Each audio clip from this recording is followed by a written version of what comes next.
शुक्र हो। आए बाप तेरे लोगों के लिए तेरा शुक्र हो। आए बाप इस सारे सिस्टम के लिए, इस सारे खुदावन माहौल के लिए आए बाप तेरा शुक्र हो। आए बाप इस इबादत के लिए जिन दिलों में खुदावन तूने ये रहम और तरस डाला कि तेरे लोग इस तेरी जगह पर जमा हो। खुदावन उन लोगों के लिए तेरा शुक्र हो। उनकी जिंदगियों के लिए खुदावन बरकत और सलामती की दुआ करती हूँ। आए बाप आज का जो खादम तेरा कलाम सुनाए खुदावन वो ना बोले बल्कि तेरा पाक रूह उसमें जुम्बश करके बोले। और खुदावन पाक खुदा यहाँ से कोई खाली हाथ ना लौटे। आए बाप तेरा कलाम बहुतों की जिंदगियों को सहाब करे। और खुदावन पाक खुदा ये कलाम हमारी नस नस गुदे गुदे को चीर कर गुजर जाए। आए खुदावन पाक खुदा ये कलाम हमारी हड्डियों में सरायत करे। हर तरह की बीमारी कमजोरी तेरे यीशु नाम से जाती रहे। आए बाप यहाँ जो कोई बीमार है परेशान है खुदावन उनकी इल्तिजाए खुदावन तेरे सामने रखते हैं क्योंकि खुदावन तेरा तख्त लगा है। तेरा वादा है जहाँ 2 या 3 मेरे नाम से जमा हो मैं वहाँ मौजूद हूँ। और खुदावन तू उतर आया है। खुदावन मेरा ईमान है कि तू अपने वादे के मुताबिक उतर आया है। आए बाप मैं तेरी बेटी खुदावन जो ना जानती थी कि मैं कहाँ आकर तेरी हजूरी में खड़ी हो गई। खुदावन ये तेरा फजल है। मैं नहीं जानती थी कि आज इस इबादत में मैं आऊँगी। खुदावन पाक खुदा मेरा यहाँ आना मुबारक ठहरे। खुदावन पाक खुदा मैं बहुतों के लिए बाइस बरकत हूँ। आए खुदावन पाक खुदा मुनाजात इल्तिजाएं दुआएं खुदावन एक की तेरी हजूरी में कबूल हो। आए खुदावन तू रहम कर। हमारे मुल्क के पाकिस्तान पर तेरा हाथ तेरा फजल मांगती हूँ। हर तरह का कोरोना वायरस जो तेरे लोगों को खुदावन डराए धमकाए है खुदावन उनकी जिंदगियों से हर तरह का डर और खौफ तेरे यीशु नाम से जाता रहे। आए बाप ये मोहलिक वबा ये मोहलिक बीमारी तेरे यीशु नाम से जाती रहे। खुदावन पाक खुदा कोई इस कोरोना वायरस का शिकार ना हो। खुदावन पाक खुदा तेरा हाथ उन पर ठहरा रहे क्योंकि तेरा कहना है कि मैं उसे मोहलिक वबा से बचाऊंगा। और आए बाप ये बीमारी हमारे आगे आगे से भागे। खुदावन पाक खुदा हमारी जिंदगियां यीशु नासरी नजर आएंगे। हम खुदावन तेरे हैं। हमारी जिंदगियों में तेरा जलाल नजर आए। खुदावन इस जगह पर तेरा मसा मांग लेती हूँ। इस जगह पर तेरा अबर मांग लेती हूँ। आए खुदावन पाक खुदा तू रहम करना। खुदावन पाक खुदा में उन ईमानदार लोगों के लिए जो तेरे खादम हैं और आए बाप जगह जगह तेरे गुलाम की मुनादी कर रहे हैं। और खुदावन इस बढ़ती हुई बेदीनी के दौर में हजार सानियां सह रहे हैं। खुदावन उनके लिए बड़ी बहादुरी और दिलेरी की रूह मांगती हूँ। खुदावन पाक खुदा उन्हें और स्ट्रॉन्ग कर उनके आगे आगे चल और खुदावन उनकी राह को साफ कर दे ताकि वो बहादुरी और दिलेरी से खुदावन पाक खुदा हर तरह की इब्लीसी तासीरों का डट कर मुकाबला कर सके। क्योंकि खुदावन तू फरमाता है कि इब्लीस का मुकाबला करो तो वो तुमसे भाग जाएगा। खुदावन पाक खुदा यहाँ हर तरह की गंदी तासीर हर तरह की मौलिक वबा हर तरह की परेशानी हर तरह की खुदावन बीमारी तेरे यीशु नाम से जाती रहे। खुदावन पाक खुदा ऐसा ही हो। खुदावन मेरी जुबान मेरे होठ तेरी हम बयान करे। मेरे लबों के दरवाज़ा की निगहबानी कर। मेरे मुंह पर पैरा बैठा। और खुदावन पाक खुदा इस वक्त का झुक जाना तुझे आसमान पर कबूल हो। बड़ी बरकत है और हम सबों को अपने जलाल के लिए इस्तेमाल कर। तेरे बेटे अपने खुदावंद यीशु मसीह के पाक और जलाली अपने नाम का वास्ता देकर मांगता है। उम्मीद है आप ठीक हैं। और इस जगह हम आपको वेमेन सेमिनार में खुशामदीद कहते हैं। हमारी जो आज की आयत है मरकज़ी आयत है वो लिखी हुई है हमारे बैनर के ऊपर। और मेरी गुजारिश है कि आप में से ऑडियंस में से अगर कोई खड़ा होकर पढ़ दे तो मेरे लिए बड़ा एहसास होगा। जिस तरह तू रूहानी तरक्की कर रहा है उसी तरह सब बातों में तरक्की करे और तंदुरुस्त रहे। आमीन। जिस तरह तू रूहानी तरक्की कर रहा है, रूहानी तरक्की बहुत वाज़ेह तौर पर जो है वो हमें बता दी गई है। और ये यूहन्ना का खत है, तीसरा खत है। और उन्होंने जब लिखा है तो फिर उन्होंने बड़े वाज़ेह अंदाज हर लिहाज से इस खत को उन्होंने हमारे और फिर रहती दुनिया तक आने वाले सब लोगों के लिए बहुत ही उन चीज़ों को मद्देनज़र रखा है जो चीज़ें हमारे लिए रहती दुनिया तक बहुत ज़्यादा ज़रूरी हैं।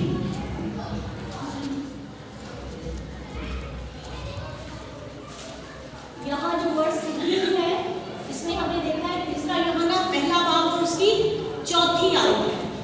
पहला बाब है और उसकी चौथी आयत है। मेरे साथ क्या मुकद्दस खोलिएगा। ऐ प्यारे, मैं ये दुआ करता हूँ कि जिस तरह तू रूहानी तरक्की कर रहा है उसी तरह तू सब बातों में तरक्की करे और तंदुरुस्त रहे। पाक कलाम के पढ़े और सुने जाने वाले खुदा के पास यूहन्ना ने कलाम मुकद्दस में 3 खत लिखे और ये तीनों खत जो है वो ऐसी तालीमात हमें देते हैं कि जो दूसरी जगहों पे हमें कम नजर आती हैं। पौलुस रसूल वो बहुत अच्छे खत लिखने वाले थे, जुबानों पर उनको अबूर था और जो कुछ वो लिखते थे वो रूहुल कुद्स की कुदरत से लिखते थे। और अब यहाँ पे यूहन्ना खत लिख रहा है तो यूहन्ना बड़े ही ऐसे अनोखे अंदाज में बयान करता है, कहता है कि मैं ये चाहता हूँ कि मसीह के लोग जो हैं वो क्या करें कि वो रूहानी तरक्की के साथ साथ वो जिस्मानी तौर पर भी तंदुरुस्त हो, तवाना रहे। क्योंकि हमारे पास ज़रूरी है कि जब हम कहते हैं कि हमने तरक्की करनी है, रूहानी ज़िंदगी में आगे बढ़ना है, तो रूहानी ज़िंदगी जो है वो बेस करती है जिस्मानी ज़िंदगी पर। इंसानी जिस्म जो है अगर वो सेहतमंद है तो उसी इंसानी जिस्म में क्या होगा? सेहतमंद दिमाग होगा। और जब सेहतमंद दिमाग होगा तो फैसले कैसे होंगे? बड़े सेहतमंद होंगे। और हमारा एक टाइम टेबल होगा जिस टाइम टेबल में हम सारे लोग जो हैं वो खुदावंद के नाम को भी खुदावंद के नाम को जलाल दे सकेंगे, उसकी तमजीद कर सकेंगे। और फिर हमारी जो ऊपर जिम्मेदारियां हैं, ख़वातीन होते हुए, माएँ होते हुए, बहनें होते हुए, बीवियां होते हुए, वो सारी जिम्मेदारियां भी हम बेहतर तौर पर सरअंजाम दे सकेंगे। इसलिए सिर्फ रूहानी ज़िंदगी को ही देखना काफ़ी नहीं है। रूहानी ज़िंदगी के साथ साथ जिस्मानी सेहत का होना बहुत ज़्यादा ज़रूरी है। अरस्तु ने कहा था कि सेहतमंद जिस्म में सेहतमंद दिमाग होता है और सेहतमंद दिमाग अच्छे फैसले करता है। और जब अच्छे फैसले होते हैं तो वो फैसले जो है खुदावंद के आगे रखते हैं। तो खुदावंद के आगे वही शख्स अच्छे फैसले रख सकता है कि खुदावंद मैं ये चाहती हूँ कि मेरे घराने में मेरे बच्चे जो है वो आला तालीम हासिल करें। मैं ये चाहती हूँ कि मेरे बच्चे संडे स्कूल जाना शुरू हो जाए। तो ये इस तरह के जो फैसले होते हैं वो सेहतमंद दिमाग करता है। तो इसीलिए यूहन्ना रसूल हमें कहते हैं कि हमें जो है वो रूहानी तरक्की के साथ साथ जिस्मानी तौर पर भी सेहतमंद रहने की ज़रूरत है। हम में से हर एक को जिस्मानी तौर पर भी सेहतमंद ही रहना है। और फिर एक बहुत बड़ा जर्नैल था नेपोलियन ने कहा कि तुम मुझे अच्छी माएँ दो, मैं तुम्हें अच्छा मुआशरा दूँ। माँ जो है वो मुआशरे की सबसे बुनियादी और सबसे अहम इकाई है। माँ, खुदा ने जब इंसान को कोई तोहफा देने की ठान ली तो फिर उसने माँ को तख्लीक किया। और माँ लफ्ज़ जो है ये मोहब्बत का, प्यार का, तहफ़्फ़ुज़ का, एहसास का दूसरा नाम है। लफ्ज़ माँ को डिफाइन तो नहीं किया जा सकता, लेकिन जब हम देखते हैं कि जब हमें तकलीफ़ होती है, हम दुख में होते हैं, मुसीबत में होते हैं, तो क्या होता है कि हमारे मुंह से एक ही लफ्ज़ निकलता है और वो लफ्ज़ है माँ। चाहे हम 100 साल के हो जाएं, 150 साल के हो जाएं, तो हर वक्त जो है वो माँ पहले दिन से लेके कब्र तक इंसान इसी लफ्ज़ माँ को याद करता है। क्यों याद करता है? क्योंकि खुदा ने माँ को वो मुकाम दिया है कि जो उसके पास है। खुदा जो है वो तख्लीक की कुव्वत रखता है, और एक माँ जो है वो भी उस तख्लीक के काम में खुदा के साथ शामिल है। खुदा ने तो इंसान को मिट्टी से बनाया, लेकिन माँ क्या करती है कि माँ जो है वो उस बच्चे को इस दुनिया में लाने का वसीला है। माँ सेहतमंद तो बच्चा सेहतमंद, माँ सेहतमंद तो मुआशरा सेहतमंद। ये मैं काफ़ी दिनों से सोच रही थी कि बहुत लंबी चौड़ी स्पीच ना करूँ, बहुत लंबा चौड़ा मैसेज ना दूँ, तो वर्स खुद इतनी खुली हुई है, इतनी वाज़े है कि मुझे इसको मज़ीद एक्सप्लेन करने की ज़रूरत नहीं है। शायर मशरिक़ अल्लामा मोहम्मद इकबाल जो है, उन्होंने बहुत खूबसूरत शेर वो कहते हैं कि वजूदे ज़न से है तस्वीरे कायनात में रंग, वजूदे ज़न से है तस्वीरे कायनात में रंग, उसी के साथ से है जिंदगी का सोज़े दिल। खुदावंद का शुक्र है कि हम मसीही माएँ जो है वो काफ़ी हद तक अपनी जिम्मेदारियों को समझती है और इस बात का एहसास करती है कि हमने एक मसीही मुआशरे को ना सिर्फ जन्म देना है, बल्कि उसको परवान चढ़ाना है और उसको तरक्की की उन मनाजिल पे लेके जाना है जहाँ पे वो सितारों की माने चमक सके। तो मैं शुक्रगुजार हूँ इन सारी माँओं की कि आज मैं यहाँ पे हूँ तो अपनी माँ के सबब से, वरना मैं तो होश होश का एक सादा सा इंसान थी। मुझे कहाँ यूँ बोलना आता था। उस माँ ने गोद से लेके अब तक मुझे परवान चढ़ाया तो मैं यहाँ पहुँची। तो हम सारी जो है, आज की माँ कल जो है वो और ज़्यादा मजबूत हो जाएगी। आज की बच्ची जो है वो बड़ी होगी तो फिर वो माँ के रुतबे पे पहुँच जाएगी। तो हमारे लिए बहुत बड़ी जिम्मेदारी है मसीही माँ पे कि हमने अपने बच्चे को नॉमिनल मसीही नहीं बनाना। हमने अपने बच्चे को किरदार सिखाना है, और क्या सिखाना है? मसीही किरदार सिखाना है। मसीह के जितने अहकाम हैं वो हमारे अमाल में होने चाहिए, हमारे किरदार में होने चाहिए। कलाम मुक़द्दस में लिखा हुआ है ना कि तू राह चलते हुए उनको सिखाना, तू उठते हुए, बैठते हुए, लेटते हुए उनको सिखाना। तो सिखाने का अमल जो है वो माँ ही करती है। तो ये आयत जो है ये बताती है कि रूहानी तरक्की के लिए ज़रूरी है कि जिस्मानी तौर पर माँ भी सेहतमंद हो। जितनी जिम्मेदारियाँ माँ पे हैं वो बाप पे भी है, लेकिन उनका एरिया फ़र्क है। बाप अगर बाहर काम करता है तो माँ घर में बैठ के अपने बच्चों की तरबियत करती है, अपने घर की छोटी सी दुनिया को सजाती है, संवारती है और हर लिहाज से उसका ख्याल करती है।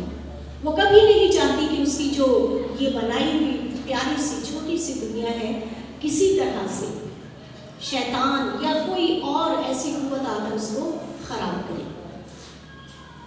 तो सबसे पहले हमें माँओं को, बहनों को, बेटियों को, हम सब को अपनी अपनी सेहत का खास ख्याल रखना है। जब हम अपनी सेहत का ख्याल रखेंगे तभी हम अपने अच्छे बच्चे जो हैं वो जो हमारे घर में आते हैं हम उन बच्चों की तरबियत कर सकेंगे। ना सिर्फ हम लोग बच्चों की तरबियत करेंगे, अपने मिलने जुलने वालों की, रिश्तेदारों की हम देखभाल कर सकेंगे। और फिर हमारे लिए ये बहुत एहसास होता है कि जब हम एक माँ है, एक बहन है, एक बेटी है, इन मुख्तलिफ रिश्तों में जब हम पिरोई जाती हैं तो अपनी ज़ात भूल जाती हैं, अपना आप पीछे रह जाता है और बच्चे जो हैं वो सामने दिखाई देते हैं, ससुराल सामने दिखाई देते हैं, मेहमान सामने दिखाई देते हैं, फिर हमारी जॉब्स जो है वो हमें दिखाई देती हैं। और इन सारी चीज़ों में, इन सारे भूल-भुलैयों में क्या होता है कि हम ख़वातीन अपनी ज़ात को भुला देती हैं और स्पेशली अपनी सेहत का तो हम बिल्कुल भी ध्यान नहीं रखते। तो खुदा का कलाम हमें ये सिखाता है कि रूहानी तरक्की के लिए ज़रूरी है कि हम सब ख़वातीन जो हैं वो जिस्मानी तौर पर सेहतमंद हों, और जब जिस्मानी तौर पर सेहतमंद है तो फिर ज़हनी तौर पर भी सेहतमंद होंगी। खुदावंद यीशु मसीह ने क्या किया? उस 12 बरस की औरत जिसके 12 बरस से खून जारी था, उसको क्या कहा? जा, तेरे ईमान ने तुझे अच्छा किया। ईमान ने अच्छा किया तो वो अच्छी हो गई। फिर क्या हुआ कि जिसके इतने गुनाह थे, लोग देख रहे थे, लो जी अब ये आई है, अपने बालों से यीशु के पाँव साफ किए जा रही है, आंसुओं से धोए जा रही है, इसको पता नहीं ये तो इतनी गुनहगार औरत है। क्या हुआ कि यीशु ने कहा कि तुझे तो इसका पता ही नहीं है, ये तो जो कुछ कर रही है ये आखिरी वक्त तक जो है वो पूरी दुनिया में जहाँ जहाँ ये अंजील सुनाई जाएगी वहाँ वहाँ ये बताया जाएगा। अंजील के साथ इसकी भी जो है वो जो कुछ इसने किया है वो सारी कहानी लोगों को बताई जाएगी। और क्या थी? वो औरत थी, वो ज़हनी तौर पर सेहतमंद औरत थी जो 12 बरस से खून के बहने में मुब्तला थी। उसका भी जहन जो था वो किसी तरह से उसके जिस्म में कमी थी, लेकिन वो ज़हनी तौर पर सेहतमंद थी। तभी उसने फैसला किया कि मैं जाती हूँ यीशु के पास। उस माशरे में, उस दौर में किसी को ये इजाज़त नहीं होती थी कि नापाकी की हालत में अपने घर से निकले और जाकर फिर उस पाक हस्ती को छू दे। उस माशरे में ऐसा नहीं होता था, लेकिन उसकी बोल्डनेस है, उसकी बहादुरी है, उसका फैसला है, उसका ईमान है, उसका एतकाद है कि उसके ईमान ने क्या किया, उसको यीशु के पास डरती, कांपती, लजाती हुई वो यीशु के पास पहुंच गई। और जब पहुंची है तो यीशु ने पीछे मुड़ के देखा, कहा कि मुझे किसने छुआ? भाई भीड़ तेरे ऊपर गिरती पड़ती है, छूने की क्या बात है? उसने कहा नहीं, मेरे अंदर से कुव्वत निकली। जब हम ईमान के साथ, एतकाद के साथ उसको छूते हैं तो फिर क्या होता है कि उसके अंदर से जो कुव्वत निकलती है वो हमारे अंदर आती है, और हमारे अंदर से जो कुव्वत निकलती है वो हमारे मुआशरे में, हमारे बच्चों में, हमारे साथ के लोगों में ट्रांसफर होती है। इसलिए ज़रूरी है कि जब हम रूहानी तरक्की का सोचें तो सबसे पहले हम ये करें कि हम जिस्मानी तौर पर सेहतमंद हों, क्योंकि सेहतमंद जिस्म जो है वो आपको, आपके मुआशरे को और आपके अज़ीज़ व अकारब को तसल्ली और तशफ़ी का बायस बन सकता है। खुदा इस कलाम के वसीला से हम सबों को बड़ी बरकत दे। आए हम इस कलाम की शुक्रगुजारी करेंगे, और मेरी गुजारिश है मिसेस परवीन इमैनुअल से कि आप कलाम की शुक्रगुजारी के लिए दुआ करें। Hallelujah, hallelujah, hallelujah. कुदूस कुदूस रब्बुल फ़ाज़ खुदाया कादिर नियत के बाप सलाम की शहज़ादी यीशु राजा, हम तेरी हुज़ूरी में आए हैं ताकि तेरी जय-जयकार करें, क्योंकि तूने बनी नौ इंसान को इसीलिए बनाया कि वो तेरी हमको सुना सके। आए जलाल के बादशाह, आज जब हम तेरी हुज़ूरी में हैं, हम तुझसे बरकत लेने के लिए आए हैं। खुदा तेरे मीठे और प्यारे कलाम के लिए भी तेरा शुक्र अदा करते हैं कि खुदा हमारे साथ बोला, तूने हमारे साथ कलाम किया है। खुदा तेरा शुक्र करते हैं आज के इस कलाम के लिए और आई हुई एक एक जिंदगी के लिए तेरा शुक्र अदा करते हैं। खुदा जिस मकसद के लिए हम यहाँ पर इकट्ठे हुए, खुदा उस मकसद को तू खुदा और खुदा हम सबों को आज बड़ी बरकत दे। यीशु मसीह के वसीला से मांगते हैं। अभी हम खुदावंद के जिंदा पाकलाम को सुन रहे थे, और मेरी गुजारिश है कि क्वायर अभी आप एक गीत गाएंगे, उसके बाद फिर हम बाकायदा तौर पर अपने जो गेस्ट हैं उनको वेलकम करेंगे।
अभी वक्त आ गया है कि हमारे सेमिनार का जो लुबे लबाब है हम उसकी जानिब बढ़ें। और सबसे पहले जो है मैं इस सेमिनार को करने का मकसद बयान करना चाहूँगी कि कई सालों से मेरे दिल में एक उमंग उठती थी कि हम लोग जो है बीइंग लेडीज़ ख़वातीन होते हुए हम एक दूसरे के साथ वो मसाइल जो बहुत ज़्यादा फीस दे के हम हासिल नहीं कर शेयर नहीं कर सकते और फिर उन मशलों को हम हासिल नहीं कर सकते, वो आपस में हम शेयर करें, आपस में हम एक दूसरे का दुख सुख बांट लें और जो जिसकी जितनी मदद कर सकता है वो उतनी ही मदद कर दे।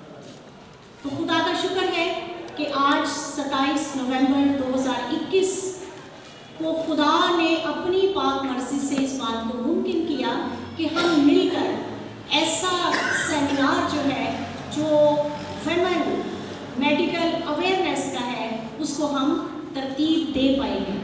ये मेरी इसमें कोई एफर्ट नहीं है, सारे बहन भाइयों की एफर्ट है और सबसे बढ़कर खुदावंद का हाथ है जिससे वसाइल भी मुहैया किए और मैन पावर भी बख्शी और ऐसे लोग इकट्ठे कर दिए, मेरे इर्द गिर्द मेरे बहन भाई मुझे दे दिए जिन्होंने मेरे लिए बहुत ज़्यादा काम किया है।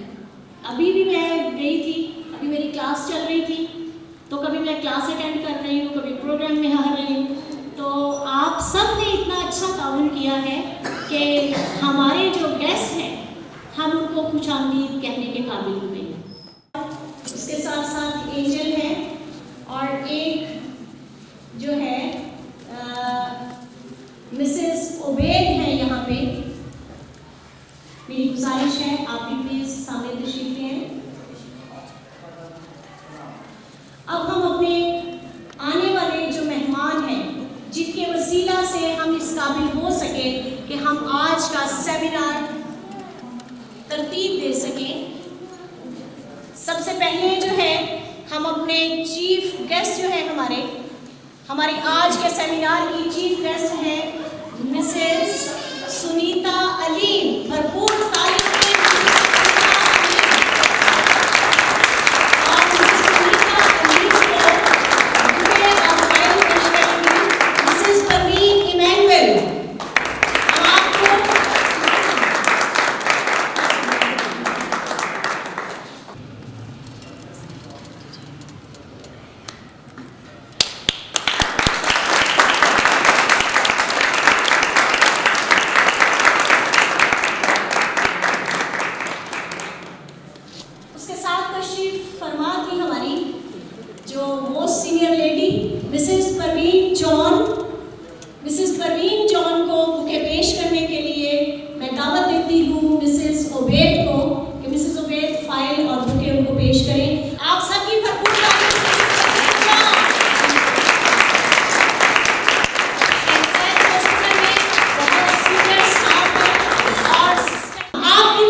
6 महीने हम बेबी पैदा नहीं करेंगे। ये स्पेस बर्थ स्पेसिंग करते हैं, ठीक है, खानदानी मनसूबाबंदी।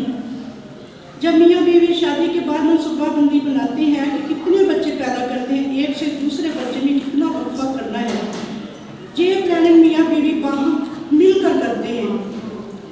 ठीक है, एक छोटा सा जोड़ा है हमारे पास, उसका एक बेबी जो था वो 14 महीने का था और दूसरा बेबी जो था वो भी जल्दी पैदा हो गया। उसका ये समझ नहीं आ रही थी कि इस बेबी को कैसे डील करूँ, दूसरे को कैसे करूँ। तो इस लिहाज डॉक्टर के, फैमिली प्लानिंग के, गायनी के डॉक्टर से मशवरा करना चाहिए, डॉक्टर के पास जाना चाहिए कि हमारी बहनों को प्रॉब्लम होती है। जब हम उनको सही गाइड करते हैं तो फिर उनको कोई प्रॉब्लम नहीं होगी। प्रॉब्लम को कैसे हल करना है, डॉक्टर के पास जाना है, कितना वक्फा करना चाहिए। 2 साल का फिर उनके पास क्या होती है, मेडिसिन होती है, इंजेक्शन भी होती है। उसका ये तरीका है कि हमें कैसे अपनी मुश्किल दूर करना है, इस मसाइल को कैसे हल करना है। हम ये अपने ऊपर ये बर्डन बना लेती हैं बहनें और लड़ती रहती हैं कि अब हम क्या करें, इसका हल होता है।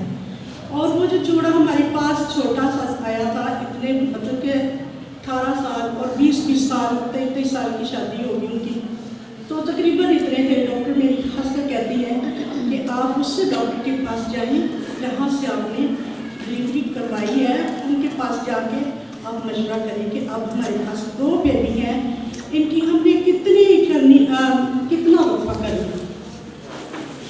और फिर ये मसले मसाइल होते हैं, हम जाते हैं जब डॉक्टर के पास, तो हमारे पास मसाइल हल होने करने का यही तरीका है कि फैमिली प्लानिंग में बहुत जल्दी प्रेगनेंसी कुछ की हो जाती है। ठीक है, और इसमें प्रॉब्लम होती है ज़्यादा। जब प्रॉब्लम हो जाती है कि बाज़ औक़ात अच्छी खुराक नहीं होती लेकिन प्रेगनेंसी जल्दी हो जाती है। जब छोटा बच्चा होता है दूसरे बच्चे के लिए, तो इसके लिए हमें अनीमिया हो जाता है। फिर हमारे पास डाइटिशियन डॉक्टर होते हैं, उनके पास जाना चाहिए। इसमें डेफिशिएंसी होती है, फिर भी अच्छी डाइट लेनी चाहिए। कैसी डाइट लेनी चाहिए? अच्छी डाइट लेनी चाहिए। इसके लिए तंदुरुस्त रहने के लिए हमें डाइट भी अच्छी लेनी चाहिए, क्योंकि हमारे पास डाइटिशियन के भी डॉक्टर होते हैं, उनके पास रजू करें। जब औरत के पास इतनी तंदुरुस्ती नहीं होगी तो वो बीमार ही पड़ी रहेगी। क्या होगी? बीमार ही पड़ी रहेगी, ना तो सूखा जाएगा ना कोई काम होगा। तो फिर हमने बिस्तर पे लेटना। तंदुरुस्ती 1000 नहीं है, तंदुरुस्ती क्या है? 1000 है। इसका तरीका ये है कि मियाँ बीवी डॉक्टर के पास जाएं, मनसूबाबंदी की टीम के पास जाएं कि मशवरा करें कि हमें कितना वक्फा करना है। वो टैबलेट भी देते हैं, इंजेक्शन भी देते हैं और इसके मेथड हैं, और कुछ को कॉपरेटिव रख देते हैं। ठीक है, लेकिन इसमें परेशानी वाली कोई बात नहीं होती।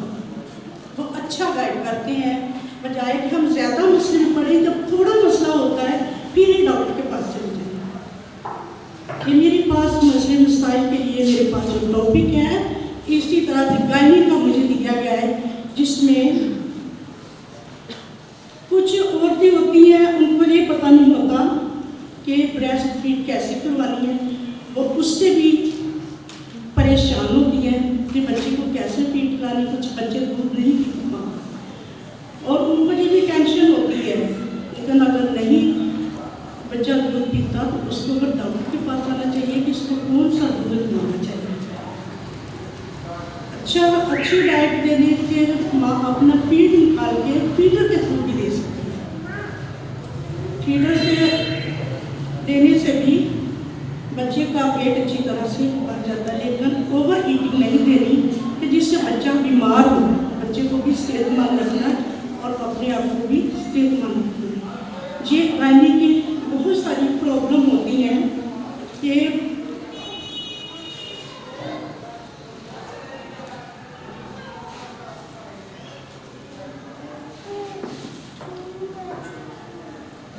बच्चों को तंदुरुस्त रहने के लिए माँ का सेहतमंद होना ज़रूरी है। जब पोस्ट डिलीवरी जब हो जाती है औरत की, तो फिर भी बहुत सारे मसले मसाइल होते हैं, और उसके बाद नर्सिंग केयर जो होती है, किसी सीनियर डॉक्टर के पास जाना चाहिए। तो जो वो मेडिसिन दे रही है उसको अच्छे तरीके से खानी चाहिए, ट्रीटमेंट अच्छी, उसकी डाइट अच्छी होनी चाहिए। फिर भी हम डाइटिशियन के पास जाएं। पोस्ट डिलीवरी के बाद IDA अनीमिया हो जाता है, आयरन डेफिशिएंसी हो जाती है, और डाइट अच्छी नहीं ले पाती, और वो बजाय कि 1.25 महीने के बाद आजकल फीमेल जो है देसी घी को बिल्कुल नहीं खाती।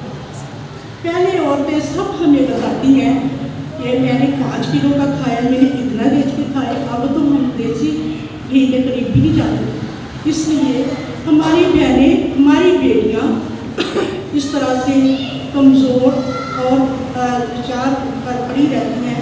लेकिन ज़्यादा मसला होने की बजाय बेहतर यही है कि टाइम से डॉक्टर के पास जाए।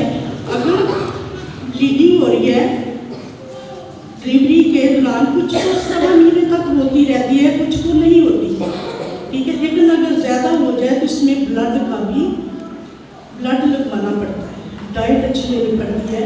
फिर इसमें डॉक्टर गाइड करता है। हमारे पास अल्ट्रासाउंड के डॉक्टर की टीम बैठी हुई है। डॉक्टर के पास जाएँ, डाइटिशियन के पास जाएँ कि हम इसके लिए क्या करें। वो आपको गाइड करेंगे अच्छे तरीके से डॉक्टर कि आपने अच्छी डाइट लेनी है और क्या क्या लेना है, फ्रूट लेना है, और डाइटिशियन के पास जाएँ, वो आपको चार्ट बना के देगी। डाइटिशियन का चार्ट बना के देगी, उसके मुताबिक डाइट लें। कम से कम आप जब तक आपने दूसरा बेबी पैदा करना है, तो तब तक ये सारी प्रॉब्लम जो है आपकी ख़त्म हो जाएगी, और अच्छी डाइट लेने से तंदुरुस्त है। जिस तरह से हम जिस्मानी बातों में तरक्की करते हैं, ऐसे रूहानी बातों में भी हमें तरक्की करनी है। और जब ब्लीडिंग जो है पोस्ट मेनोपॉज जो है, ये ब्लीडिंग होती है 35 से 40 साल की औरत को। 35 से 40 साल की जब हमारी एज हो जाती है, तो इसमें काफ़ी प्रॉब्लम होती है, और जो माहवारी होती है वो आहिस्ता आहिस्ता 2 साल 3 साल में कभी ज़्यादा होनी, कभी कम होनी। इसमें अल्ट्रासाउंड की ज़रूरत लाजमी पड़ती है, और अल्ट्रासाउंड और डाइटिशियन ही होती है इसमें। लड़कियाँ जब उठ नहीं सकती, औरतें बहनें बेटियाँ जब उठ नहीं सकती, क्यों नहीं उठ सकती, इसमें इतनी कोई वीकनेस होती है। जब HB करवाने जाते हैं तो फिर कितना होता है, हमारा HB 6 होता है, 4 होता है, 3 होता है, उसने क्या बचना है, क्या उठना है। और जब ब्लीडिंग जब होती है तो इसमें आहिस्ता आहिस्ता फिर होता है, एक काम हो जाता है, यानी कि माहवारी बंद हो जाती है। इसमें डॉक्टर के पास जाना लाजमी, कुछ की छोटी एज में हो जाता है। पहले 7 साल उम्र की औरतों को भी माहवारी आती रहती थी। और इसमें हमें केयर करनी चाहिए और अपना ख्याल जरूर रखना चाहिए। जब थोड़ी बीमारी होती है तो हम घर में ना बैठे रहें। सबसे अच्छा साथी हमारा हस्बैंड, उसके साथ मशवरा करें। जिसके साथ हमने फैमिली प्लानिंग की, उसके साथ मशवरा कर सकते हैं कि मुझे ये प्रॉब्लम है, और वो आपको डॉक्टर के पास नहीं लेके जाएगा, लेके जाएगा, क्यों नहीं लेके जाएगा। ये हमारे मसले हम अपने ऊपर बर्डन बना लेते हैं कि जी हमें वो नहीं लेके जाता, ये नहीं लेके जाता, क्यों नहीं लेके जाएगा। हमें मेडिसिन नहीं मिलती, हमें कुछ खाने के लिए नहीं मिलता, हमें कुछ पहनने के लिए नहीं मिलता, ये हम बर्डन बना के लेते रहते हैं। और इसके लिए हमें फाइट करनी है, प्रॉब्लम को हल करना है। अच्छी माएँ, अच्छी बीवियाँ फाइट करती हैं हर हालात का, हर मुश्किलात का, हर बीमारी का। और डॉक्टर के पास जब जाते हैं हम, कुछ सीनियर डॉक्टर भी हो, सीनियर स्टाफ भी हो, और गायनी की जो डॉक्टर है, स्टाफों को डॉक्टरों से भी ज़्यादा एक्सपीरियंस होता है। एक सर्जन था गायनी का, उसने अपनी बेटी से बड़े मज़े से किया कि मैं करता हूँ इसकी सर्जरी, लेकिन जब स्टिच लगाने लगा तो वो पीछे गिर गया। और वहाँ पे स्टाफ इतनी दलेर थी, उसने कहा सर जी आप पीछे बैठे, और उसने स्टिच लगाई। और किसने हेल्प की? स्टाफ नर्स ने, सीनियर स्टाफ नर्स ने। यहाँ पे जो ऑपरेशन थिएटर में होती है, जो छोटी मोटी स्टाफ नहीं होती, सीनियर होती है सब। और एक चौथा जो है पॉलीसिस्टिक ओवरी सिंड्रोम, इसमें जो होती है औरत के गायनिक का मसला ये होता है, मसले बहुत सारे औरतों को, अगर मैं डीप लेके जाऊँ तो वो फिर तो बयान करने से सुबह भी हो जाएगी, 2-3 दिन भी हो जाएगी, 4 दिन भी हो जाएगी। लेकिन ये कि ब्लीडिंग होती है, फिर जिसमें सिस्ट होते हैं, इसमें डॉक्टर से अल्ट्रासाउंड भी बनना चाहिए। इससे ब्लीडिंग होती रहती है, इससे पानी की थैलियाँ बन जाती हैं, और इससे फिर लास्ट में जो है वो कैंसर बन जाता है। कैंसर से बचने के लिए ये ज़रूरी है कि हम जल्दी से जल्दी डॉक्टर की तरफ रजू करें। इससे भी HB कम होता है, इससे भी अनीमिया होता है, इससे भी IVA होता है, आयरन डेफिशिएंसी अनीमिया। इसके लिए भी डॉक्टर डाइटिशियन की भी ज़रूरत पड़ती है, अल्ट्रासाउंड की भी ज़रूरत पड़ती है। वो फिर देखते हैं कि आज मेडिसिन से भी सॉल्व हो जाएगी, ठीक हो जाएगी पानी की थैलियाँ। इसमें ट्यूबरक्लोसिस बनता है, ट्यूबरक्लोसिस जो होता है वो TB होती है। उससे हमारी बहनों ने, बेटियों ने क्या सुना, कुछ भी नहीं। और इनके लिए नर्सिंग केयर और डॉक्टर की केयर जरूरी है। कि ब्लीडिंग हो सकता है, जब 12 साल की औरत को खून जारी था, हो सकता है उसको भी कोई सिस्ट हो सकता है, कोई वो ब्लीडिंग जब हो रही थी तो वो HB उसका भी कम हो सकता है। लेकिन वो ज़हनी तौर पे बिल्कुल ठीक थी, उसका जहन तो हमारा काम करता है ना। हम किसी को कह तो सकते हैं ना, डॉक्टर साहब, सिस्टर जी, ये हमें ये प्रॉब्लम हो रही है, ससुर मामा को कह सकते हैं, माँ जी हमें ये प्रॉब्लम हो रही है, हमें डॉक्टर के पास ले जाइए। डॉक्टर के आगे किसी चीज़ का भी कोई पर्दा नहीं होता। इस तरह से हम खुदा से बातें करते हैं, डॉक्टर से भी खुली बात कर सकते हैं। बीमारी को कभी छुपाना नहीं चाहिए, और इससे हमें पहले ही बचना चाहिए। और यीशु मसीह जब वो इलाज करता था तो उसने उसको शिफा दी, तब तो कोई अल्ट्रासाउंड नहीं थी। लेकिन हमारा ईमान तो उस चीज़ पर है जो शिफा देता है। लेकिन उसने तबीबों को भी हमारे लिए बनाया है, खड़ा किया है, ताकि हम अपने मसले मसाइल हल कर सकें, एक दूसरे के साथ शेयर कर सकें। कोई अगर क्वेश्चन हो तो आप मुझे बता सकते हैं, पूछ सकते हैं बाद में भी कि हमें ये प्रॉब्लम है, कैसे करें। और डॉक्टर्स की टीम मौजूद है, अल्ट्रासाउंड के डॉक्टर हैं हमारे पास, और फिर ये डाइटिशियन की डॉक्टर अनु बैठी हुई है, नमस्कार, ठीक है। और ये मेडिसिन की डॉक्टर बैठी हुई है अंजलि अरमान। ये हमारी टीम है, आप किसी टाइम भी हेल्प ले सकते हैं। अल्ट्रासाउंड की डॉक्टर भी हमारे साथ मौजूद है। डॉक्टर सराफीन सरोज, आप सबको पता होगा कि जहाँ पे उनकी अल्ट्रासाउंड की क्लिनिक है, आप वहाँ पे जा सकते हैं, अल्ट्रासाउंड करवा सकते हैं, ठीक है। अपने मसले मसाइल हम हल कर सकते हैं। एक दूसरे के जिसका डीप फ्रेंड है उनसे हम बात नहीं कर सकते, जितना हमें अपने हस्बैंड से, जिसके साथ हमने फैमिली प्लानिंग की है, उसके साथ हमें ये भी मसले बताना चाहिए कि हमें ये है, डॉक्टर ने मुझे ये कहा है, इसके मुताबिक मुझे मेडिसिन ये भी करना है, उनके आगे रख दें, ये बिल पास कर दें कि ये भी है, ये मेडिसिन है, ये डॉक्टर ने मुझे कहा है, ठीक है। और मैं आप सबका थैंक यू करती हूँ। और इतनी बातें भी मेरी नहीं है, कोई करें, कोई मसले मसाइल है तो इंसान खुद हल करता है। हमारे पास हर चीज़ खुदा ने हमें अक्ल दी, समझ दी, और हमें ज़हन दिया। सबसे बड़ा हमें ज़हन दिया है। ये खुदा का शुक्र करें कि हम तंदुरुस्त हैं, सेहत हैं, और सोच हमें अच्छी सोच दी है। हमेशा नेगेटिव सोच ना सोचें, मुस्बत सोच सोचें, मुस्बत सोच भी सोचनी चाहिए। मुस्बत सोचेंगे तो अच्छा होगा, नेगेटिव सोचेंगे तो वो नेगेटिव भी जो हम उनके से जो बात निकालते हैं वो ठहर जाती है, एक लाभ की ताकत है। लेकिन हमें अच्छी बात अपने लिए मुस्बत बात रखनी है, सोचनी है कि मेरे लिए खुदा सब अच्छा करेगा। कोई मुश्किल नहीं है, मुश्किल पे हमें गालिब आना है, ठीक है। और मैं बहुत शुक्रिया, ये थी मिसेस परवीन जॉन, और वो वाकई वो सारी चीज़ें उन्होंने बताई जो हमारी बच्चियाँ, हमारी ख़वातीन और हमारे माशरे के तकरीबन 70% औरतें जो हैं इन मसाइल का शिकार हैं।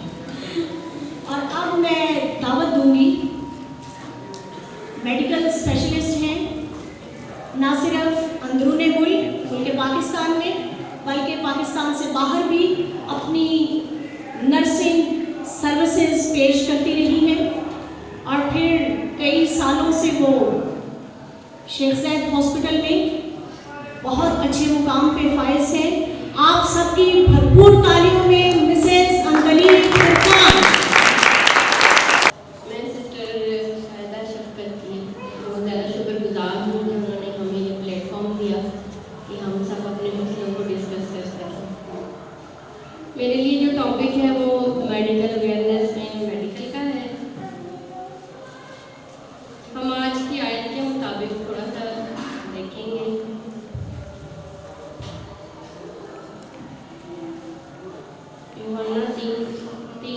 यूहन्ना उसका 2 जिस तरह तू रूहानी तरक्की कर रहा है उसी तरह तू सब बातों में तरक्की करे। हम खुदा के साथ सिंसियर होते हैं तो खुदा हमें अपना पाक रूह देता है और पाक रूह हमें गाइड करता है हर चीज़ में। मेरा ईमान है कि जब हम खुदा के साथ बिल्कुल सिंसियरिटी से चलते हैं, खुदा के साथ ईमान के साथ चलते हैं और उससे रूहानी तरक्की मांगते हैं, तो खुदा हमें जिस्मानी तरक्की भी देता है। वो कभी नहीं चाहेगा कि अगर हम खुदा के साथ रूहानी तरक्की में आगे बढ़े तो मेरा बंदा जो बीमार हो जाए। इसलिए हम खुदा से उसकी गाइडलाइन मांग सकते हैं। हम ये कहते हैं कि हम मेडिकल में नहीं है, हमें किसी चीज़ का पता नहीं है, और तो हम इस बीमारी पे कैसे गालिब आ सकते हैं। लेकिन अगर हम खुदा से तकरीर मांगते हैं और खुदा से कहते हैं कि खुदा हमें और पाक रूह हमारी गाइडलाइन बन, तो हमें रास्ता दिखा, तो खुदा हमें डॉक्टरों के पास खुद ब खुद आप अगर सोए तो रात के अंधेरे में खुदा आपको गाइड करता है।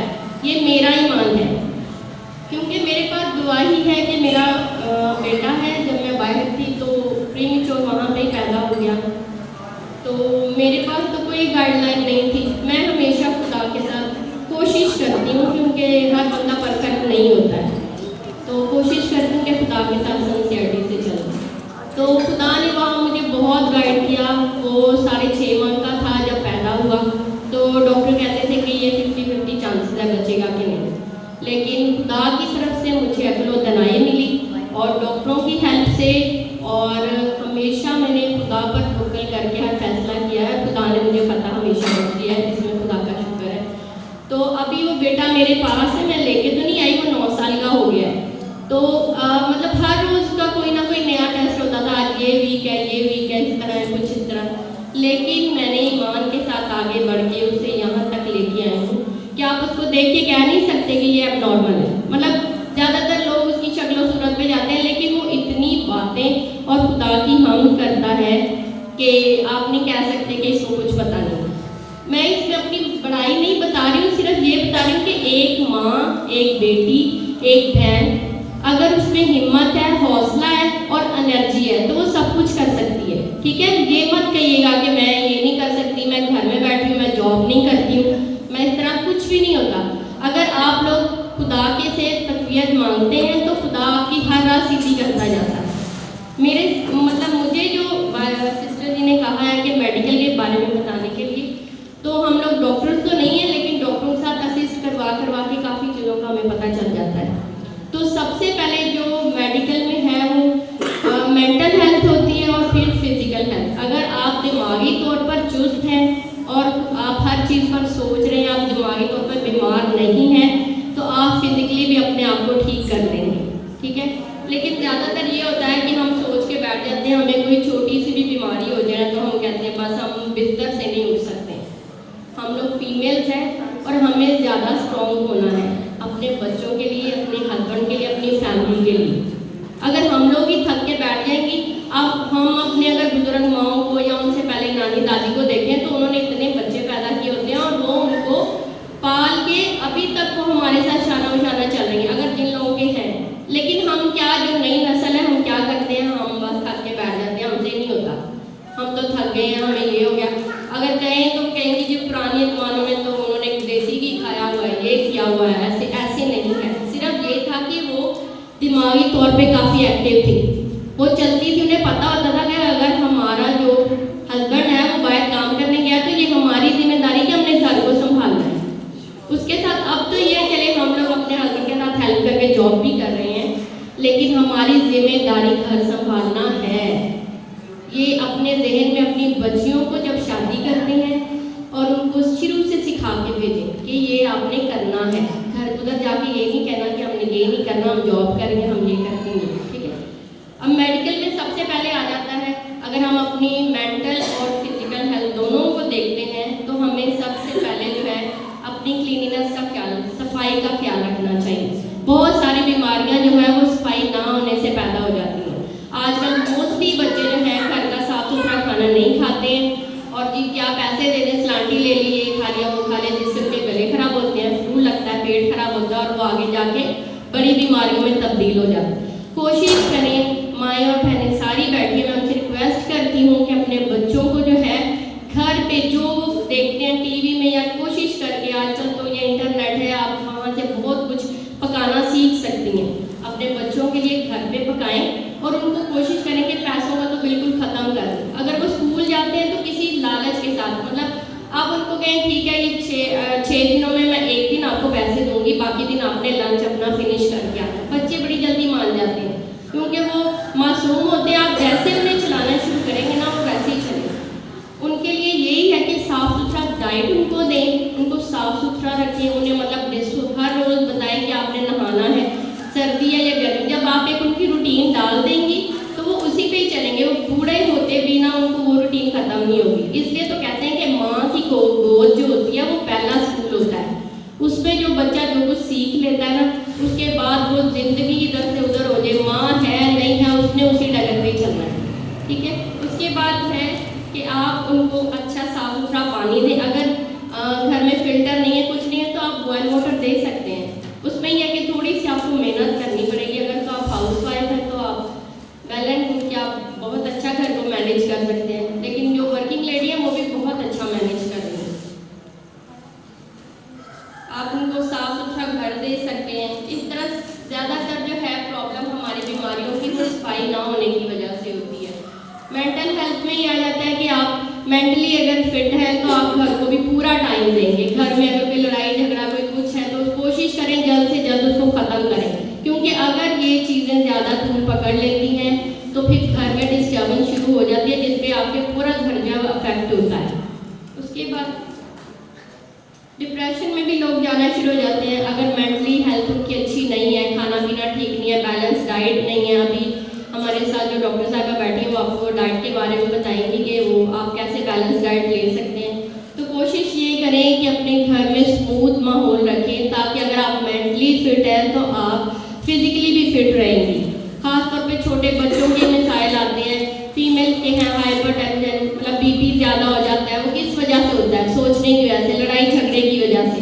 तो कोशिश करें कि इन चीज़ों को कम करें। अगर आप बीपी ऑपरेटर घर में रख सकते हैं, अगर किसी को देखना आता है तो अगर बीपी की बीमारी आपको हो जाती है, ब्लड प्रेशर की, तो ये है कि आप 2 या 3 दफ़ा उसको दिन में चेक करें और उसके बाद डॉक्टर के साथ ज़रूर रजू करें, ताकि वो आपको जो रेगुलर मेडिसिन है वो शुरू करें। हमारी माएँ या बहनें क्या करती हैं कि मेडिसिन तो शुरू हो जाती है लेकिन उसको रेगुलर लेती नहीं, जिसकी वजह से वो ज़्यादा केस ख़राब होता होता फिर बड़ी बीमारी तक पहुँच जाता है। इस तरह बुखार है, गला ख़राब है, बच्चों में ज़्यादातर वॉमिटिंग शुरू हो जाती है।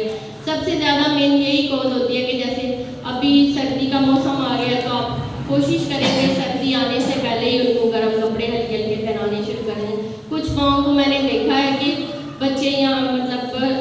इतने गर्म कपड़े उन्होंने नहीं पहने होते, कई दफ़ा उन्होंने स्वेटर्स नहीं पहने हैं, सॉक्स नहीं पहने हैं, जिसकी वजह से उनको जो है इन्फेक्शन हो जाता है। पहले वो वायरल होता है, उसके बाद वो ज़्यादा चेस्ट इन्फेक्शन बन जाता है और उसके ठीक होने में फिर टाइम लगता है। घर में बैठ के आप जो है वो हमारे जो किचन की चीज़ें हैं, जो मतलब ज़्यादातर लोग क्या करते हैं कि उसी से ही, जैसे कि शांदा हो गया, चाय में डाल के बच्चों को, कोशिश करें कि पहले घर में उसको ट्रीट करने की कोशिश करें।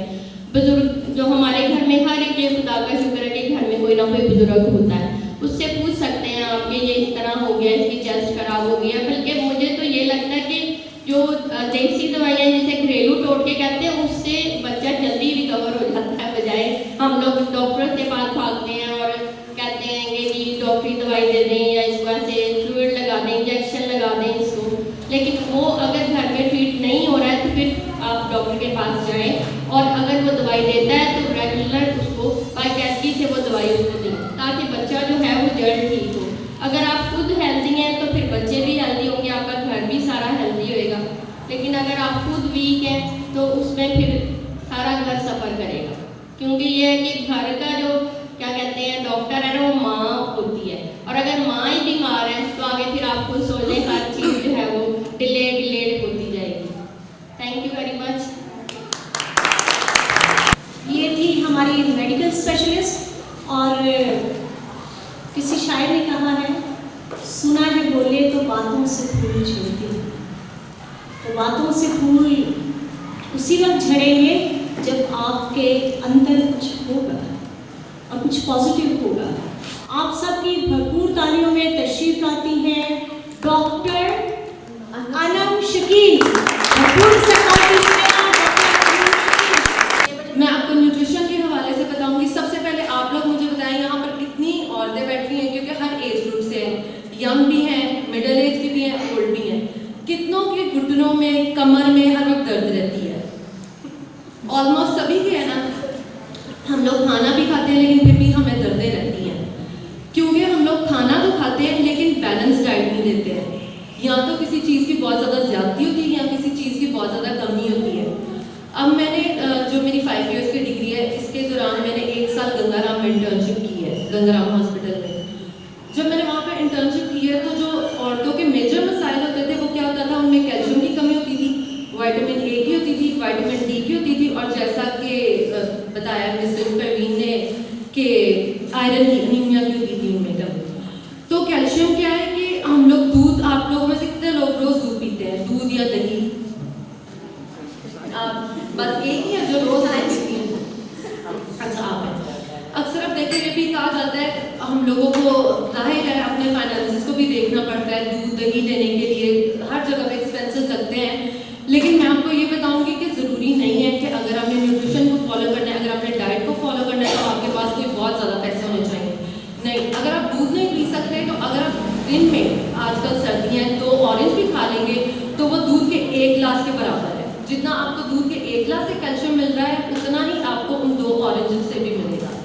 दूसरा ये कि आजकल हर कोई छोटी एज में भी, मिडिल एज हो, यंग एज हो, एनेमिया कहते हैं कि क्या है, आईसाइट बहुत ज़्यादा वीक है।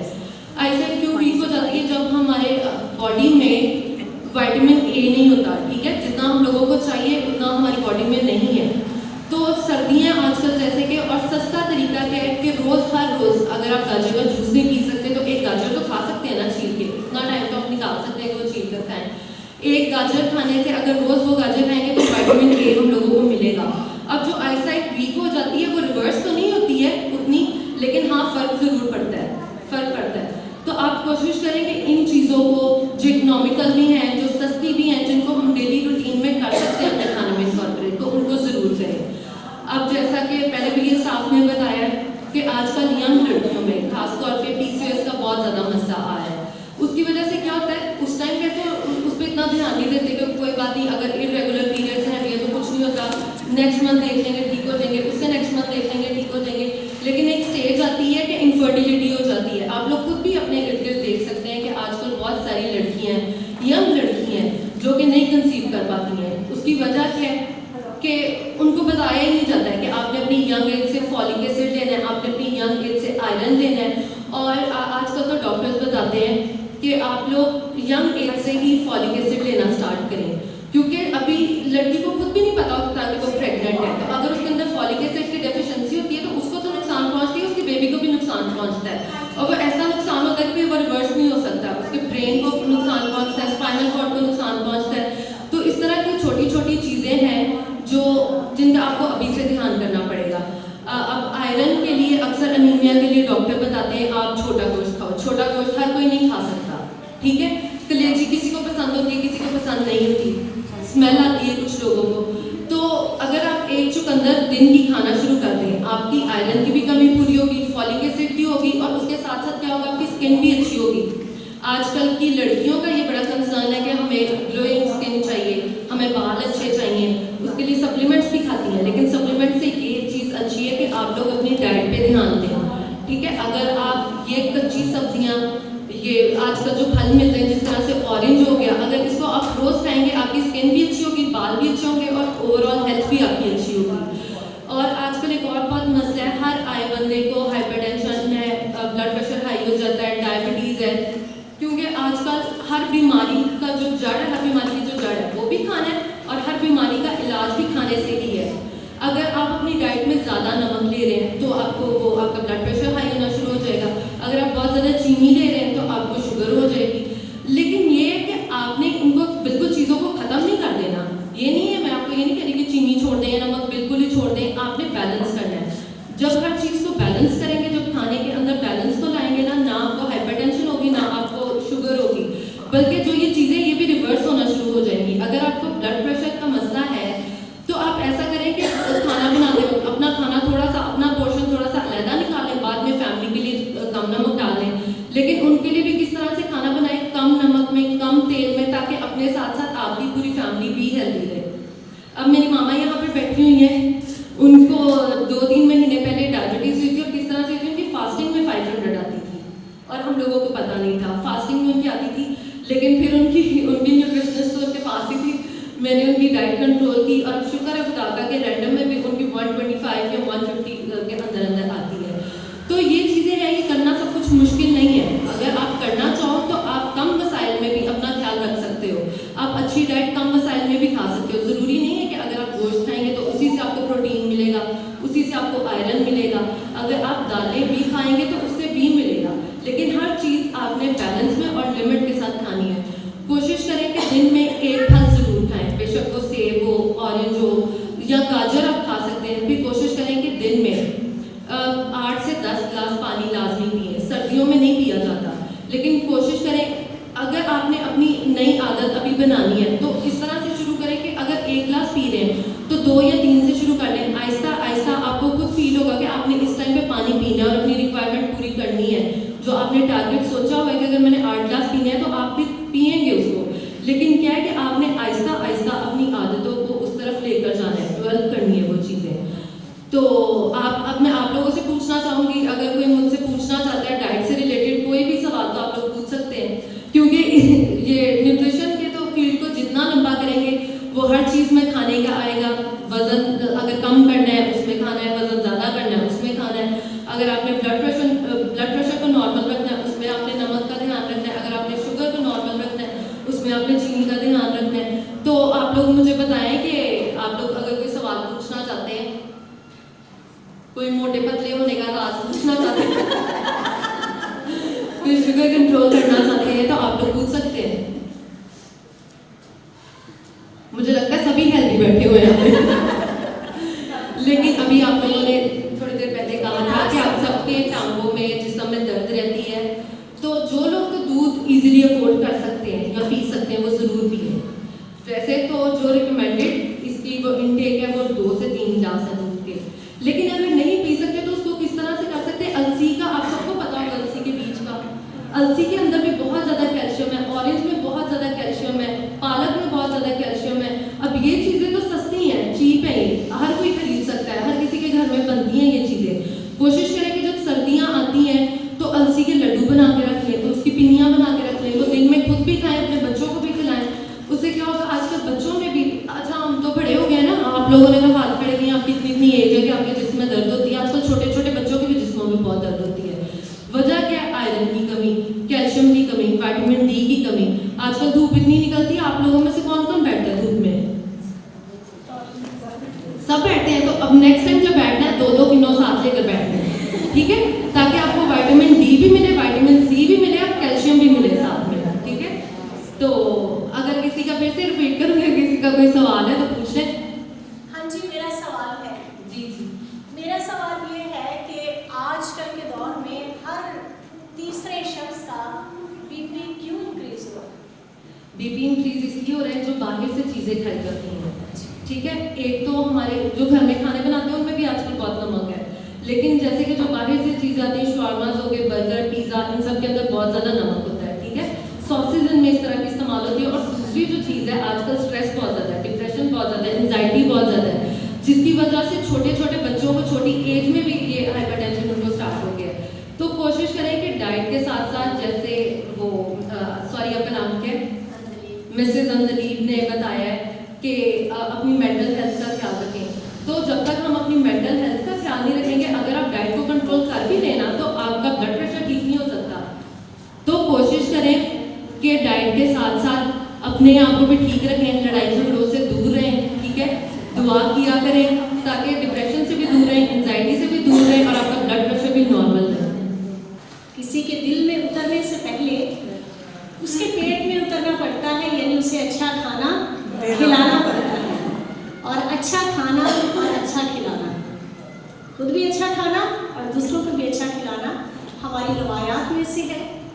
और अभी क्योंकि हमारी डाइटिशियन ने, हमारे एक्सपर्ट्स ने अपनी बयान कर दी, अब एक सेगमेंट ऐसा होगा जिसमें हम आपस में थोड़ी सी रिफ्रेशमेंट लेंगे और उसके साथ साथ हम लोग एक दूसरे के मसाइल सुनेंगे, डिस्कस करेंगे और फिर इन मसाइल के हल के लिए हमारे पास जो हमारे डॉक्टर्स हैं, वो आज मेरी बहुत फास्ट फ्रेंड है, बहुत अच्छी दोस्त है, वो मेरी कई सालों से है। डॉक्टर सराफीन शफकत उनका नाम है।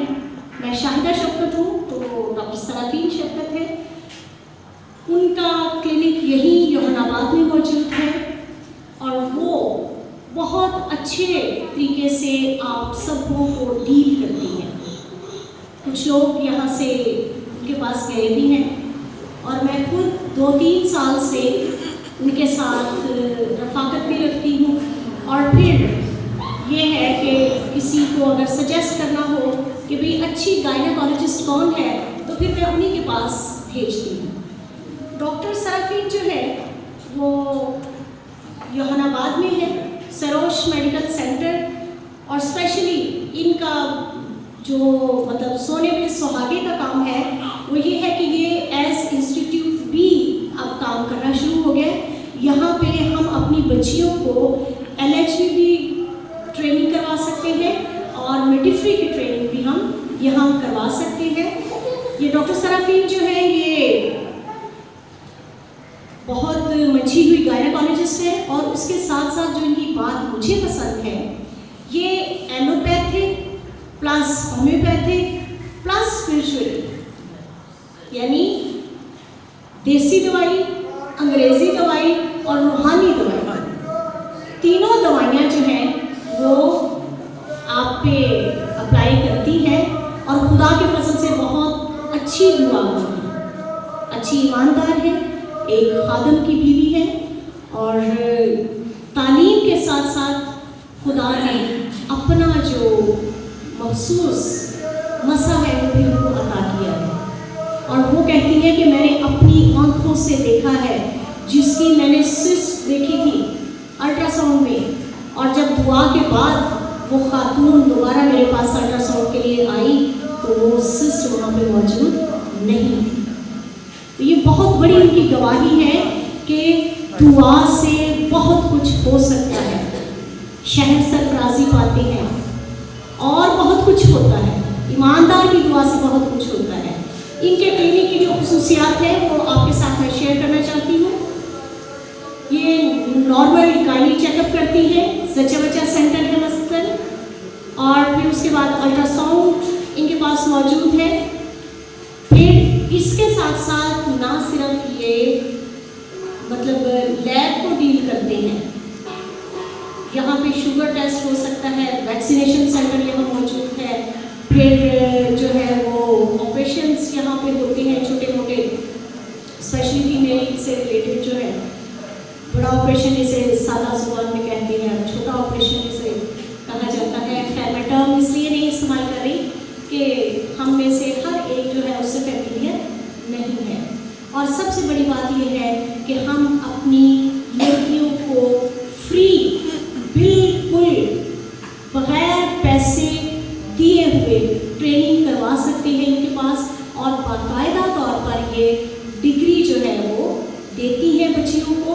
और ऐसी डिग्री होती है कि ये नहीं है कि जी ये एक्सपर्ट नहीं है या वैलिड डिग्री नहीं है, ये वैलिड डिग्री देती है इदारे की जानिब से।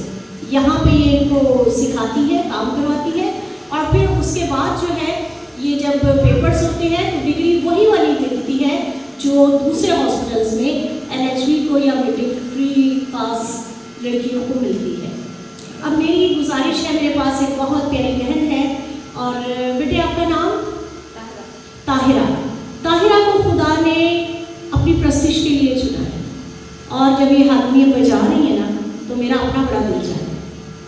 एक बात था कि मेरे पेरेंट्स से बहुत ज़्यादा स्ट्रगल की कि मैं भी हारमोनियम बजाऊँ, लेकिन क्योंकि मैंने तवज्जो देनी थी अपनी तालीम पे, और हम कुछ ऐसे माशरे में थे जहाँ पे बहुत ज़्यादा पर्दादारी थी, यानी बन्नू जैसे KPK में मैं रह के आई, तो उस पर्दादारी की वजह से जो ना मैं ये सीख नहीं पाई।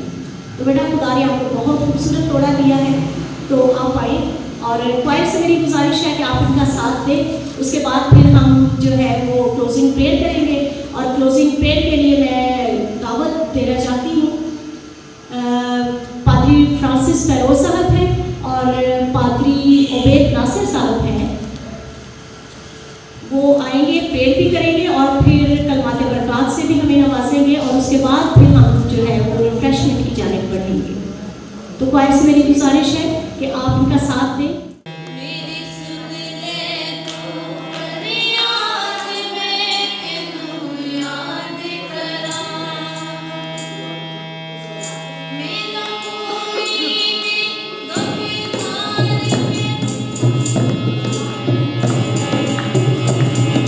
Thank you.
हमारी दुआओं को सुनता है बल्कि उनका जवाब भी हमें देता है। अब हम क्लोजिंग प्रेयर के लिए दावत देते हैं। हमारे साथ पादरी साहब हैं और हमारी प्यारी बहन मिसेस परवीन जॉन के हस्बैंड हैं और खुदा के अजीम खादम भी हैं और मेरे उस्ताद मोहतरम। बाकी रिश्ते अपनी जगह पे, लेकिन बाइबल में मेरे उस्ताद मोहतरम हैं, तो मैं उनसे गुजारिश करूँगी कि पादरी फ्रांसिस फेरोज साहब जो है वो अब यहाँ पे आएँ। आए सब अपने सिर कुछ कहेंगे, सब मिलकर खुदावंद की शुक्रगुजारी करें, इसलिए कि कलाम में लिखा है शुक्रगुजारी करना हम सब पर फर्ज है। और खुदावंद यहाँ पर उतरा ताकि आज हमें सिखा सके, क्योंकि कलाम कहता है ये भी अच्छा नहीं कि रूह इल्म से खाली रहे। प्यारे सवारी बाप, दिल की गहराई से हम तेरा शुक्र अदा करते हैं। हम तुझे मुबारक कहते हैं कि तू अपने लोगों पर अपने कलाम को नाजिल करता है और खुदावंद हम सबको आगाही देता है ताकि हम इस दुनिया में रहते हुए अच्छी ज़िंदगी बसर कर सकें। और खुदावंद इसीलिए तेरा बंदा यूहन्ना जो है ब्लेसिंग के तौर पर कहता है कि जिस तरह तू रूहानी तरक्की कर रहा है, सब बातों में तरक्की करे, तंदुरुस्त रहे। तू चाहता है कि हम तंदुरुस्त रहें प्यारे खुदा, सेहतमंद ज़िंदगी बसर करें। और आज के सारे सेमिनार के लिए हम तेरा शुक्र अदा करते हैं कि खुदावंद तेरी रहनुमाई से ये सब कुछ मुमकिन हो सका। आज इस इंतज़ाम के लिए खुदावंद हम तेरा शुक्र अदा करते हैं कि जो तूने खुदावंद करने में हम सबको सलाहियत बख्शी, हमें हिकमत दी, दानिश दी, प्यारे खुदा वसाइल मुहैया किए, इसके लिए हम तेरा शुक्र अदा करते हैं। शुक्रगुजार हैं आसमानी बाप क्वाइर के लिए भी जिन्होंने खुदावंद तेरे हुज़ूर में प्रस्तिश की है, उनके लिए तेरा शुक्र अदा करते हैं, बरकत चाहते हैं। और प्यारे खुदा अपने जलाल के लिए और इन्हें कसरत से इस्तेमाल कर। इसी तरह खुदावंद हम तेरा शुक्र अदा करते हैं चीफ गेस्ट के लिए और गेस्ट ऑफ ऑनर्स के लिए खुदावंद, तेरी बंदी के लिए, बहन सुनीता के लिए, अनम के लिए खुदावंद, और प्यारे खुदा प्रवीण के लिए और अंजलीब के लिए खुदावंद तेरी बरकत चाहते हैं, जिनको तूने खुदावंद खुदा रहनुमाई दी ताकि तेरे कलाम के वसीला से और खुदावंद इस दुनिया में जो कुछ उन्होंने मेडिकल के तौर पर सीखा खुदावंद तेरे लोगों को सिखा सके। और मेरे खुदावंद तेरा कलाम जो कि खुदावंद शिफा बख्शता है, क्योंकि तू तेरे कलाम में ये लिखा है कि तू अपने कलाम को नाज़िल फरमाता शिफा देता है। ना सिर्फ खुदावंद ये रूहानी शिफा पाए बल्कि बदनी तौर पर भी शिफा पाए। और तमाम खुदावंद खुदा सुनने वालों के लिए हम तेरा शुक्र अदा करते हैं जो खुदावंद अपना काम छोड़कर तेरे घर में जमा हुए ताकि तेरे कलाम की इन बातों को सुन सके।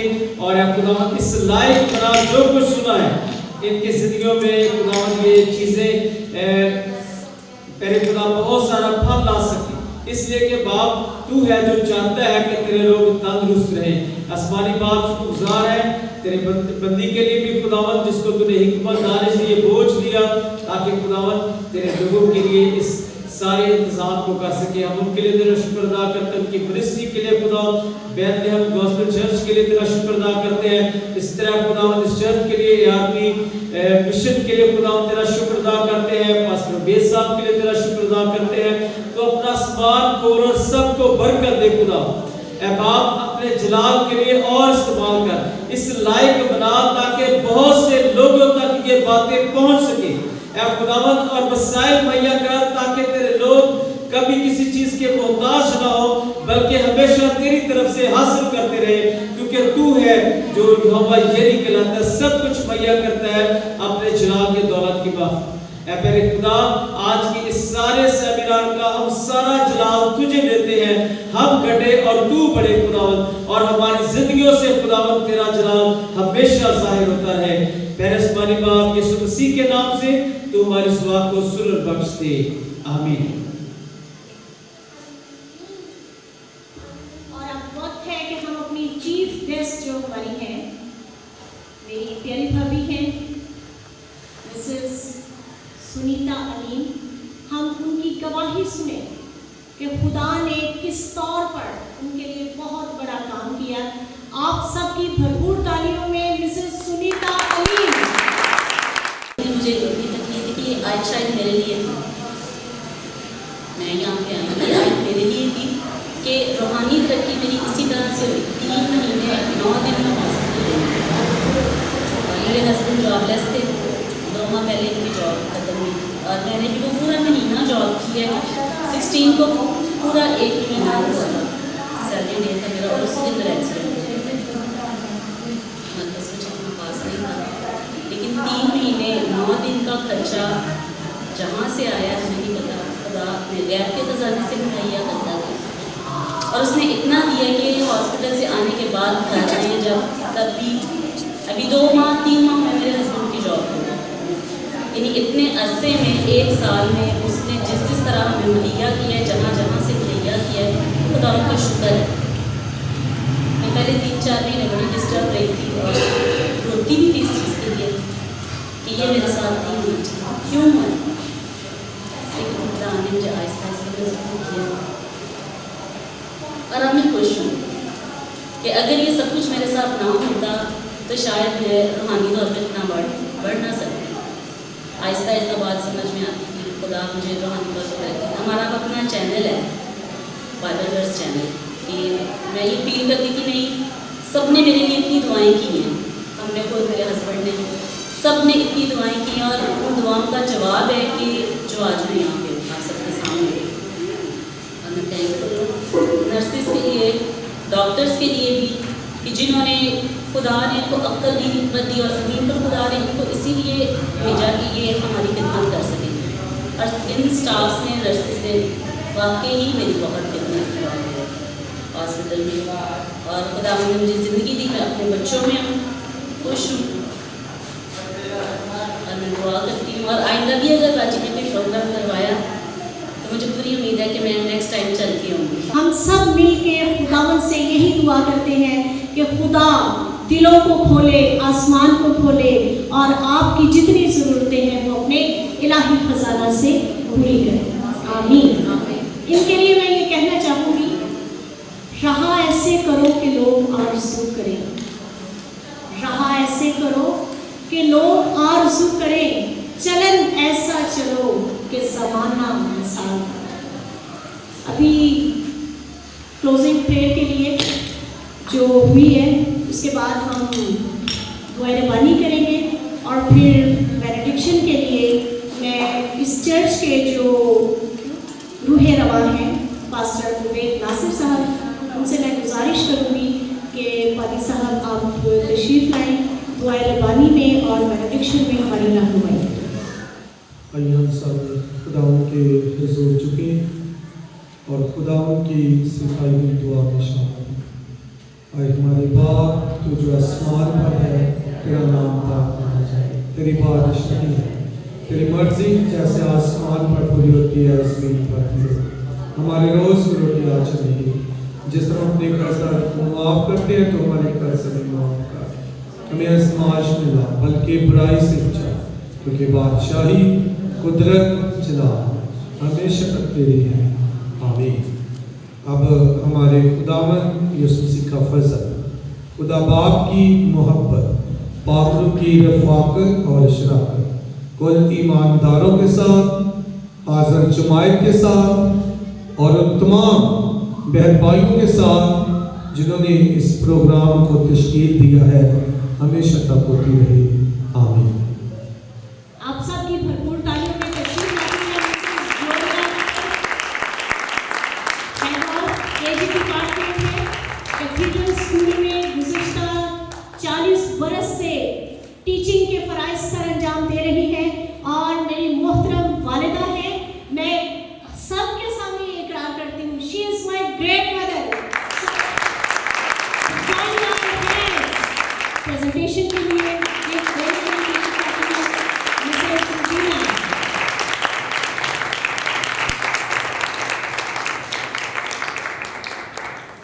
आप सबकी भरपूर तालियों में my loving mother Mrs Gloria Akhtar.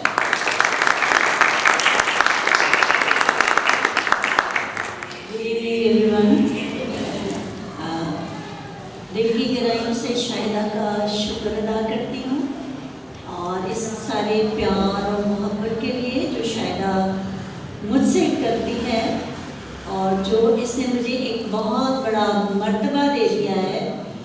गो कि मैं मतलब हम एज ए कोलीग हैं, हम काम करते हैं इकट्ठे। मेरे साथ भी ये मेरे डिपार्टमेंट में आई, जब शुरू में आई तो बीइंग अहेड मैंने इनकी बहुत हेल्प की और बहुत प्यार और मोहब्बत से हमने अपना वक्त गुजारा। और आज भी ये उसी तरीके से मुझे प्यार करती है कि इसकी एक मैं कहूँगी कि बड़ी इसकी एक मुझे इतना माँ का दर्जा देना जो है कि इसकी बहुत आला ज़रफ़ी है कि ये मुझे एक इतनी मोहब्बत करती है।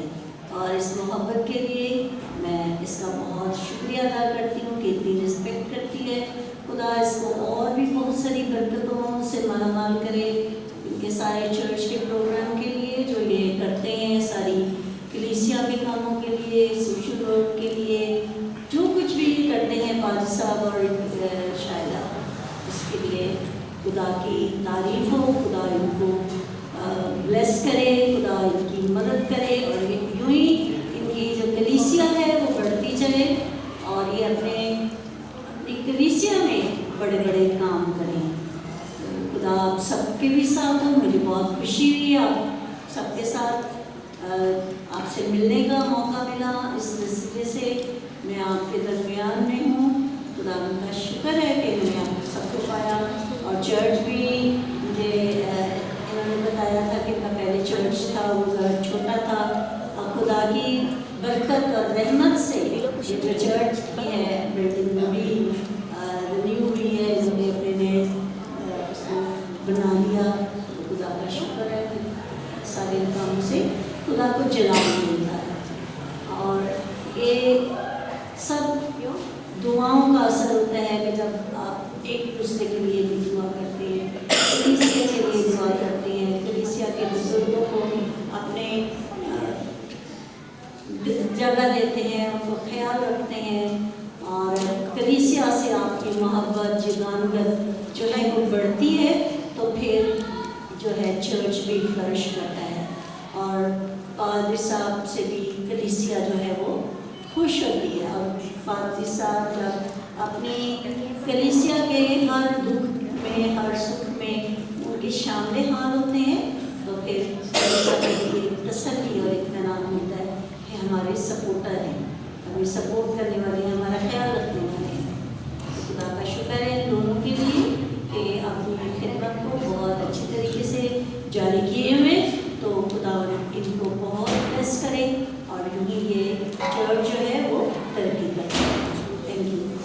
और अभी मैं गुजारिश करूँगी पादरी उबैद और प्यारी भाभी सराब तशरीफ है।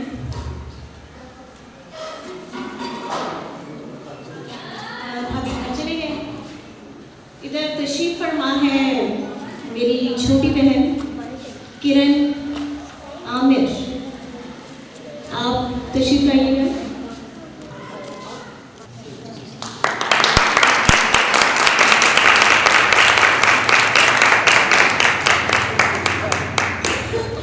पहले दिन से आखिरी लम्हे तक जो मेरे साथ हैं वो मेरे प्यारे भाई हैं, मेरे उस्ताद मोहतरम हैं और पास्टर हैं, पास्टर फ्रांसिस फेरो साहब।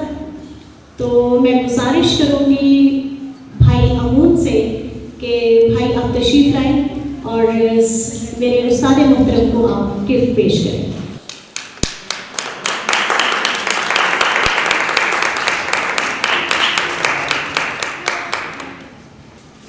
बहुत शुक्रिया भाई। और खुदा का सबसे ज़्यादा खुदा का शुक्र है कि हम सेहत और सलामती के साथ हैं और ये सलामती जो है हमेशा, मोहब्बत जो है हमेशा कायम रहे। खुदा करे कि ये मोहब्बत हमेशा कायम रहे। इसके अलावा जो इंतज़ामात में मेरे साथ शामिल रही हैं वो मेरी 2 चाची हैं, मोहतरमा मिसेस नसरीन सरदार और उसके साथ साथ हैं मोहतरमा मिसेस मार्था जावेद। दोनों चाचियों ने, एक चाची सुबह से लगी हुई थी सूप बनाने, तो दूसरी चाची ने आके उसको कमाल कर डाला। बहुत शुक्रिया। रिकॉर्डिंग पे हमारे साथ हैं भाई अली। तो भाई आपके आने का और सारे ताउन का बहुत शुक्रिया। अभी सूप पिए, एंजॉय करें और हमारे लिए और एक दूसरे के लिए हम ऐसे ही मिल के खुशी का बायस बनते रहें। खुदा हम सबको अपनी बरकतों से माला माल करें। आमीन।